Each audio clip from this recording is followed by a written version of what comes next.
Nananatiling tensyonado ang sitwasyon sa Zamboanga City dahil sa panakanakang putukan. Umakyat na sa 5 ang bilang ng mga napatay habang 26 ang nasugatan.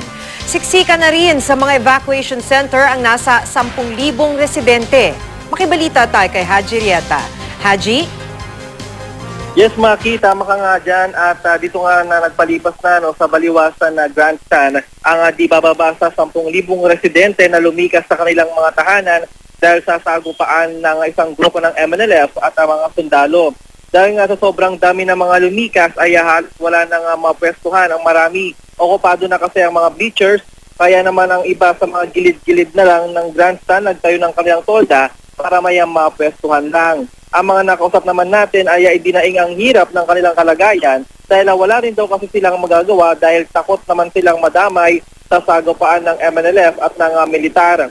Ang iba nga ay nagkakasakit na kaya naman sa medical post na ito ay pila-pila ang mga residente nga nagkakasakit. Marami sa kanila, Maki, ay mga bata. At dahil nga nila ang pananakit ng tiyan ay at maging na rin ang pagsusuka. At ang 6 na taong gulang nga na nakilala natin kanina, si Nicole, ay nagsusuka na at nangihina raw ang katawan. Ang mga malulubha ang kalagayan ay agad na sinusugod sa mga makeshift na hospital sakay nga ng ambulansya. Kahapon, Maki, ay eksklusibong nakuna ng GMA News ang paglikas ng di bababa sa 500 residente ng barangay Mampang. Bitbit nila ang kanilang mga gamit at sa ngayon nga ay nananatili sila sa barangay hall ng Zambuwood at doon muna nagpalipas ng magdamag. Ayon sa mga nakusap natin, Maki, ay na taga City Social Welfare Development ay posibleng madagdagan pa raw ang nasa evacuation center dahil patuloy ang paglikas ng mga residente ng mapektadong barangay.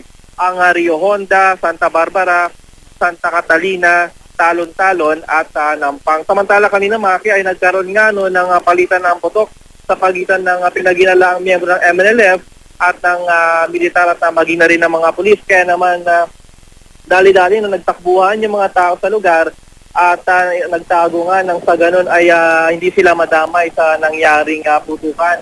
At tayo nga sa kinatatayan natin na Maki, narinig natin yung palitan ng malalakas na putok ng barel at nasa 500 meters posible na itong layo natin mula sa kinatatayuan natin at ang pinangyarihan umano nitong palitan nga ng putok ng barel ay sa may mismong sentro ng komersyo dito nga sa Zamboanga City. Sa ngayon nga ay inaalam natin kung may mga nasugatan ba o may mga nasawi sa nasabing putukan. Sa ngayon, Maris, may mga lumilipad-lipad na mga helicopter dito sa ating lugar at siguro talagang pinagmamasyagan nga nila ang galaw nito nga mga miyembro nga ng MNLF. At yan muna pinakalitas mula dito sa Zamboanga City. Balik sa'yo, Maki.